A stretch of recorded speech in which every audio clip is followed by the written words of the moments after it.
spring ball 22. Thank y'all for being here. A lot of energy to start spring. I think part of that is because winter workouts are over, and part of that's because the staff and the players had about 9 days off leading into this. So in helmets only today, so you don't get a great evaluation. The focus early on, and really for the first 3 days, and kind of how we work this is it's kind of a 3-day install offensively. And then defensively, we've really backed down our install for the spring and taking it a little slower as well. So our focus early on is going to be on fundamentals and really training how we want these guys to meet, how we want them to walk through, how we want them to practice as far as our standards are concerned. And new guys today is really, really fast. So if you're going to ask about some of the new guys, I'm not sure that any of them that are first-year players. I'll talk about a couple of the transfers, but first-year players, it was really fast for them today. Significant step up in competition, and they'll be better on Thursday, and they'll be even better on Saturday. But today it was really fast for them. Here's a few guys I thought stood out. I got a little more time to write names down, so I'll give you some accurate deals today. Starting with defense. So Dante and Taj Austin, I think, have had an exceptional offseason, and they're significantly stronger at the point of attack. And that showed today. I think it'll really show when we put pads on. Jalen Thornton played his best football game in the bowl game against Minnesota, and I thought he followed that up with a sound day today. And then Lee Koba at Mike linebacker, I think he has a bright future. He runs. We needed speed at that spot. And he did some nice things here in day one. Jared Bartlett, it looks different when you have a chance to see him on Thursday. He's put on some significant weight. He's fundamentally, I thought he did some better things today. Lance Dixon, my expectation is for Lance Dixon to make a huge jump, going from year 1 to year 2 in the system. He's had a good offseason. And then Charles Woods. I think Charles Woods can be as good as any corner in our league. He had a nice play today on a pick. Offensively, 2 interior guys that stood out. James Gamitter I think he is continuing, and I think this gets lost sometimes. He hasn't played the position very long, and he missed a lot of time there in 2020 during the COVID season, and he welcomed a second child, but before that, he probably had his best offseason here, and I thought he was really sound today. His footwork's getting better, his body position's better. And then Jordan White, a guy that we need to make a jump, and he's capable of doing that. Thought he had a nice day. And then at running back, Tony Mathis is continued to do really well. Thought he finished the season well last year. He had as good offseason as anybody in our program, and he was good today. And then Justin Johnson, again, guy going from year 1 to year 2, and you expect that. I talked about Lance Dixon, first-year guy. Justin Johnson, I think we could see the same kind of – he played well in the bowl game, and he looked really comfortable. Brian Palende, transfer, he's running with the ones because O'Loughlin's out right now. We brought him in to give us some help in the run game and be able to play in some 12 personnel and be able to relieve Mike when he gets tired. And he showed today what we've expected. He's going to be a guy that can help us. He made a couple nice plays in the pass game even.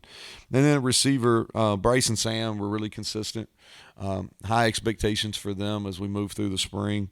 And then Preston Fox made a bunch of plays today. So Morgantown's own, he probably made as many catches today as anybody. And then special teams, Austin Brinkman, a long snapper. You don't get to hear his name a lot, but he had a really good day today. And then Casey Legg, we did a little challenge at the end, and he made a kick there to save the guys from running. So with that, I'll take some questions.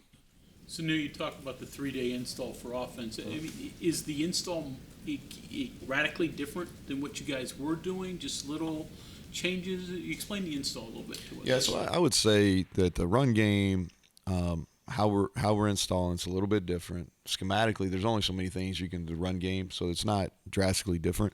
Now, we fully expect to be improved in that.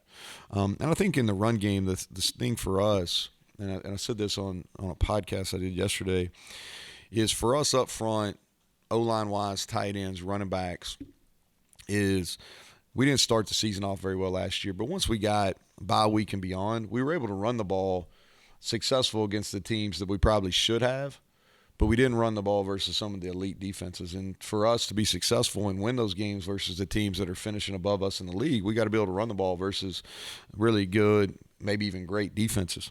And then the pass game, there's some things that Graham's teaching different. There's some different concepts. We're doing some things different in the protection game.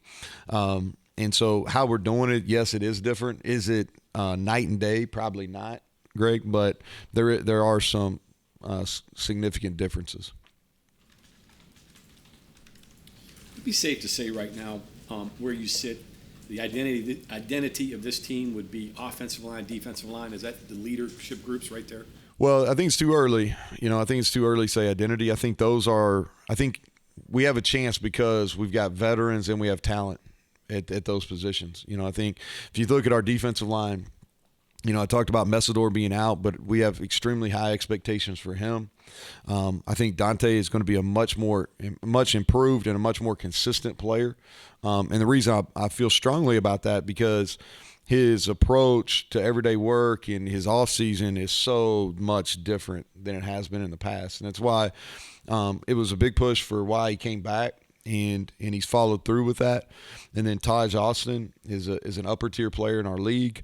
And then we're adding significant depth. Like Jordan Jefferson played well at the end of last year. Jalen Thornton is a guy. Sean Martin, he's going into year 3 and it's time to click, and I think it will. And he's playing with a lot more confidence. And so then Bartlett and Linnell Carr at the bandit position as well. So we have really high-end talent for our league, and we've got some depth. And then you flip it over offensively. On the offensive line, we return every starter. And, we've got 2 guys that earned freshman All-American status in Frazier and Milam. Frazier was second-team All-American, Walter Camp. And so those are really good players. Doug Nestor played his best football in his career at the end of last year. He's had a great offseason. I think that those guys lift together too, offensive line and defensive line. They really pushed each other in the offseason. But so I think it's we have talent there, we have experience, and we've got good leadership. And we got some competition where they can push. We're not as deep on the offensive line as we want to be, but we've got some guys there that have the ability for sure. And so identity, I don't know, but are those 2 of our stronger position groups without question? Did you have you must have had a chat with Dante about whether he's going to come back or not at one time or another. How did you handle that? I mean, what was his decision making? Yeah, so but what I try to do is I stay out of it, and here's all I do is present data. So I think our role as coaches is to present the data that we get. And so myself and our scouting department here and just through different connections in the National Football League, try to present the data as we're given it. Okay. I'm not involved in the NFL. I don't pretend to know how they're evaluating guys for the draft. But we can ask questions, and we know enough people attached to both the All-Star games and in the National Football League to give a pretty good representation of where we think he could potentially go. And so we had that discussion with Dante and his family and presented the information. And the other thing, too, is I think Dante feels really strongly about, and probably more so as he matures, about this being his home state and wanting to represent West Virginia and not pleased with how the season ended last year and not necessarily pleased with how the consistency of his play. Now, some of his play was at a really high level, and I think he feels like he has room to improve and have better video. And so that was some of the thought process. But as far as me, I just present data, and if he would have done something else, I've been fully supportive. St. McLeod, what's the status with him? Yeah, so he'll be out for the spring. A fortunate situation. He's gonna recover and it's a little bit different style injury, so I can't come up here and tell you, hey, he's going to be out 4 to 6 weeks or 3. I don't really know. It's not an injury that our people are dealing with very often. But he's doing well. I talked to him on Sunday. He's in good spirits. But he'll be out for the spring. Behind him is that Naeem? So Davis Mallinger is playing down there at Spear, and then Naeem's playing. And Naeem's got ability. He was hurt last year, missed most of the year with a lower leg injury, but he can run, and it's kind of time for him to make strides in our program. I think he can. And then we're playing Davis down there. Davis is athletic, and then we're going to have the ability to be big too and play Lance and Exery when he gets healthy out there to the field some as well. Tony? Staying on the topic of injuries, Michael Laughlin, in a best-case scenario, when is he back out there? Yeah, I think too early, Tony, to tell. It's a repeat injury, and so that's significant. He's gone through the rehab before, so that's a positive. So he knows. He's more mature now too. I would confidently say he's ahead of schedule, and we expect him to be available and play when we kick that thing off. 163 days from today. So You feel good about guys you have in the secondary in terms of interchanging them and flipping them around, particularly at safety? yeah, we're working on that. So I think we got some guys that can do dual things. Like talking about Davis, we can play him at spear, then we can move him back and play him at our cat safety. We can play Aubrey and Hershey both at our free safety spot, and then we go to some of our nickel stuff. They can go to our rover position, so we're double training them there. Charles has the ability to play inside and outside depending on who we're playing against. Marcus Floyd, we're dual training him both at corner and at safety. I think he has the ability to do that.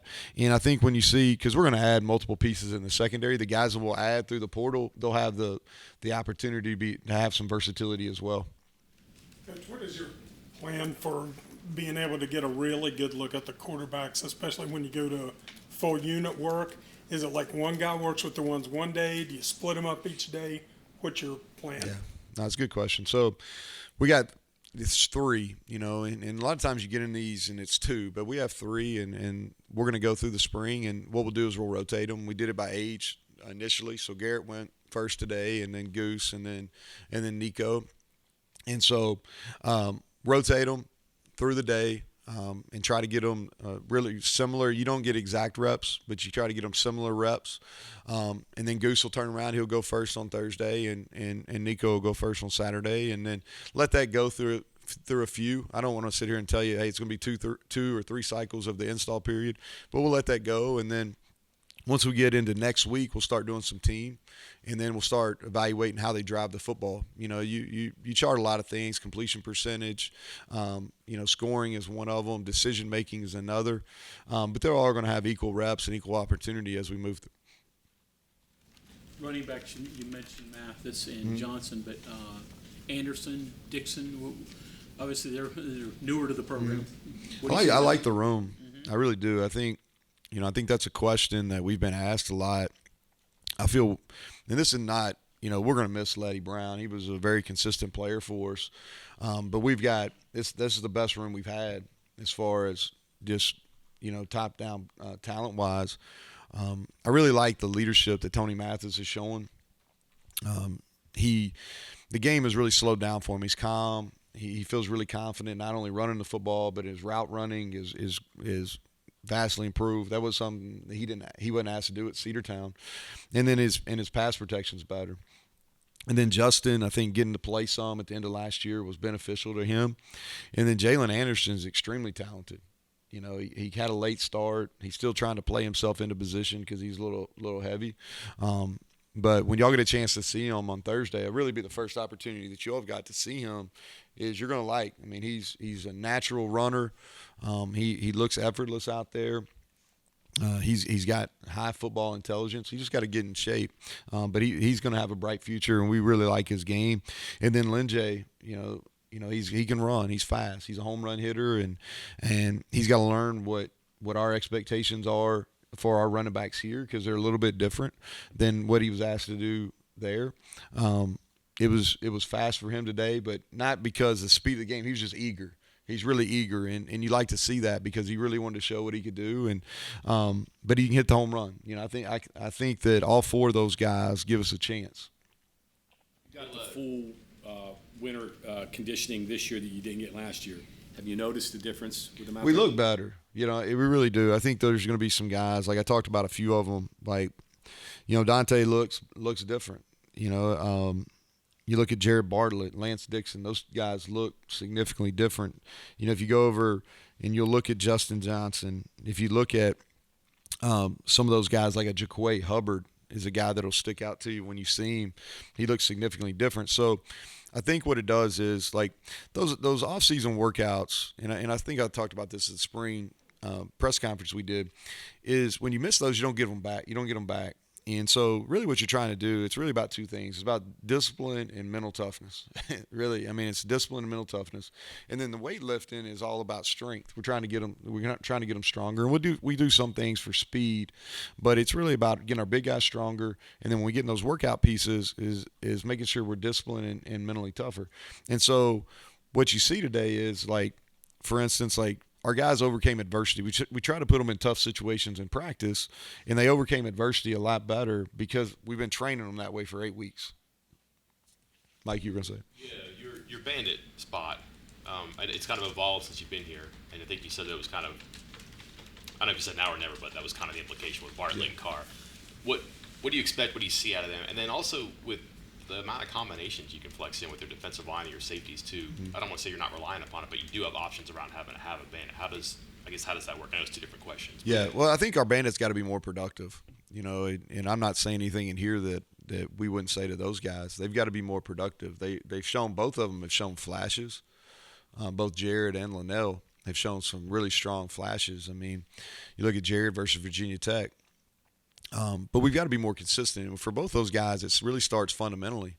We've got to do a better job of being efficient with our movements, our drops. Once we drop into pass coverage, it's got to be better. We've got to get to our run fits, and we just got to be more sound at that. You know, it's not always about making the flash play. It's about being sound. They're the edge of the defense in a lot of ways. And so we've got to be able to maintain our edges.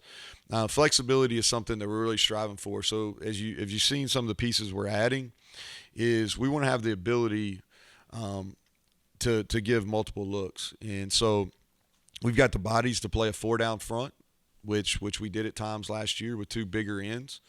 We got the ability to play a true 3 down front and play our bandit back off the ball.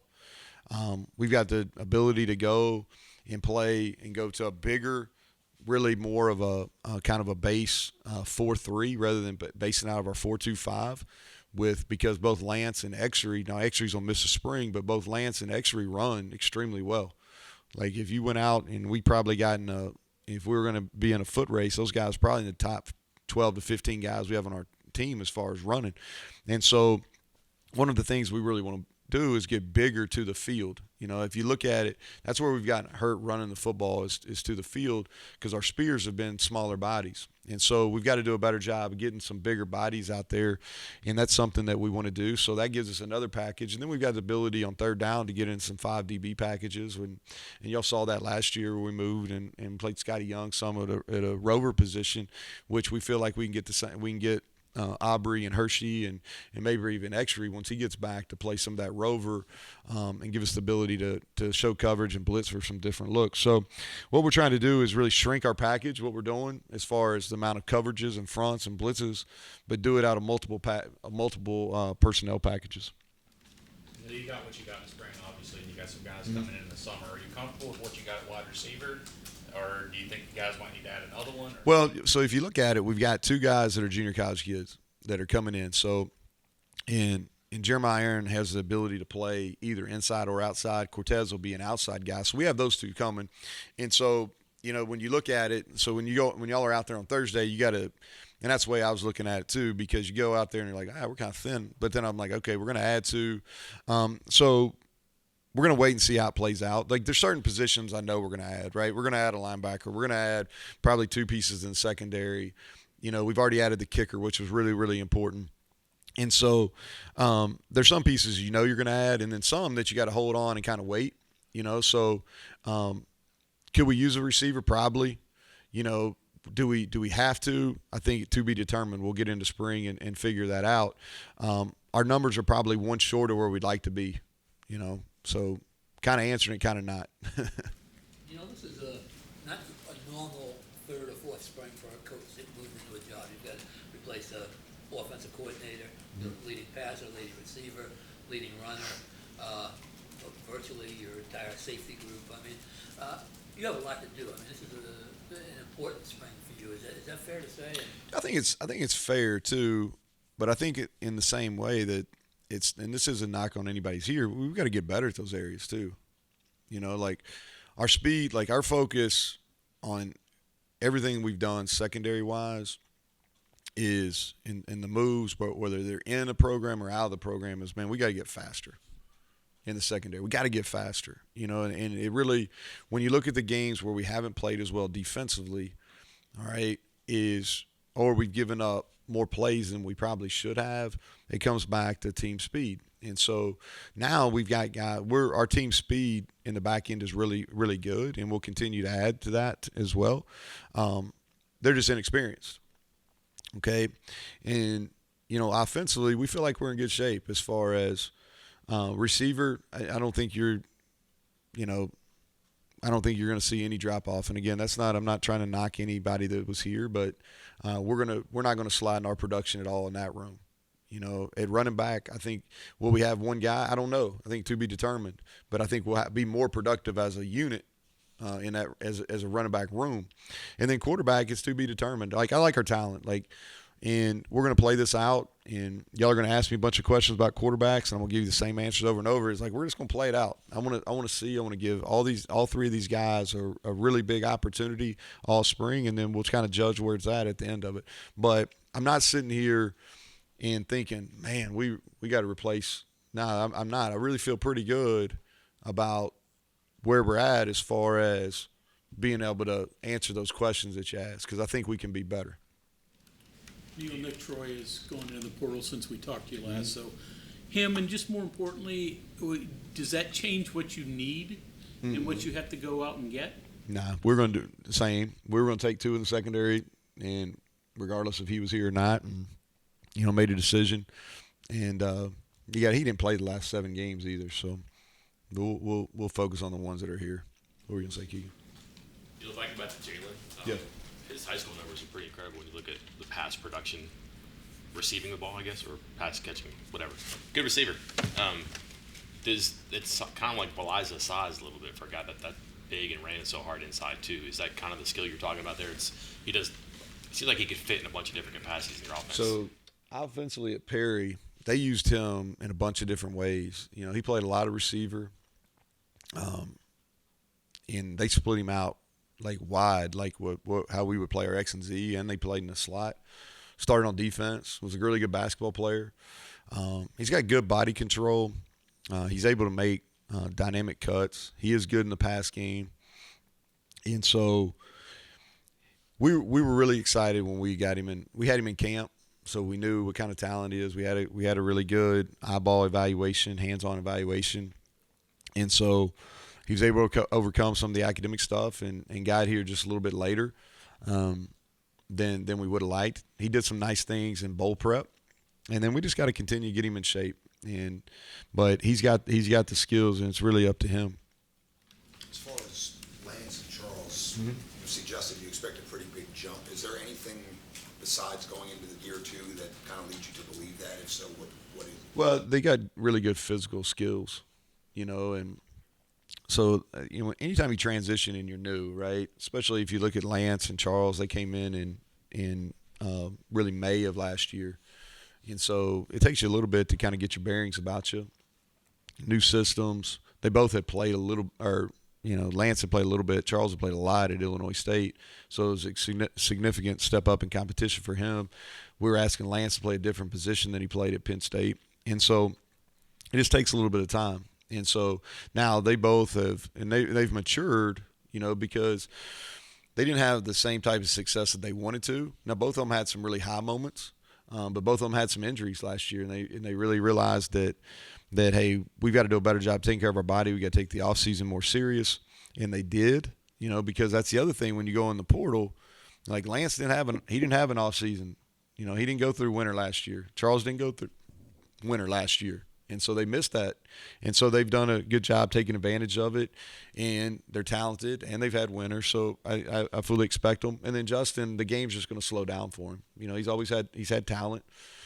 He's a little bit up and down last year as a true freshman. But you see that in second-year players, that because we see some things in practice that don't necessarily show up in games during their first year, and you're like, okay, when this all comes together, we're gonna be pleased with what we got. And we saw that with Justin last year, and then I thought he was a significant better player today. Tony? Neal, any initial thoughts on your punting situation? Yeah, I think it's going to be. Well, I'll say this is we've really got high hopes, and so I think it's going to take time, because he's never had to go out there and do it. He's been in Australia and he's played, but he hadn't had to go behind the line. He's got a huge leg. I mean, it's really powerful. We're going to keep our scheme really simple for him, but I think I like where we're at right there, and we just need some of those guys behind him to keep coming. Return man, Neal. Yeah, so that's a focus. We got to be better in the return game. We really came out of the blocks fast last year in kickoff return, and then really struggled afterwards. And so we want to get a bigger body back there on kickoff return. So giving the running backs, that's something that Jalen, we're going to look at giving Linjay, Jalen, Justin, and Sam James some opportunities there. And then over in the punt return, Sam James did it in the bowl game, and that was on purpose. We would really like for him or Davis Mallinger. And Davis was really good as a punt returner in high school. He was a receiver in high school, and he's got high-end speed, and he's got courage. So those guys are going to get the first opportunities there. Tackle, Neal. Obviously, you get wide on one side. How big of a spring is this for the right side, regardless? It's big. We got to be better. We got to be better. And I thought Yates was, at some points last year, played really, really good football in some areas there that he's got to be better at, and I think he knows that. Jaquay's going to make a big push. He's completely changed his body over the last 2 years. He's more confident in his abilities now and his strength and how he moves, and he understands and what we're trying to do in the run game much better than he did 2 years ago. And so we have to be better. I think that's a fair assessment, and the expectation is we will be. Okay, thanks, Coach. Okay, thank you all.